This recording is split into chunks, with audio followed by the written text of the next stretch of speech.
একজনের না খুব মনে ধরছে, খুব পছন্দ হয়েছে। কারণ আমি চাইলেও কি এর প্রতি যে আমার ভালো লাগাটা এটা আটকে রাখতে পারবো? এটা কি সম্ভব? শুনেন, এসব বাদ দেন, নিজের সীমানা অতিক্রম করেন না। সীমানা পার হয়ে সামনে এলে সহ্য করতে পারবেন না, কথাটা মাথায় রেখে।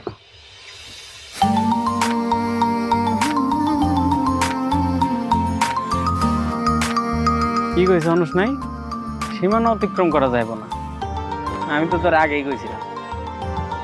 শোন, মায়া মানুষ হচ্ছে এমন একটা জিনিস, ওকে বুক ফাটে তো মুখ ফাটে না।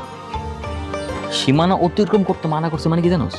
সীমানাটা বাড়াই দিছে, টুক করে সীমানার মধ্যে ঢুকে পড়ে না। এটা একটা চ্যালেঞ্জ, বুঝছস? বুঝলাম না। তুই এটা বুঝবি না, এই কারণে তো তুই প্রেমে ব্যর্থ যাস না, খালি কথায় কথায় সুইসাইড করছিস।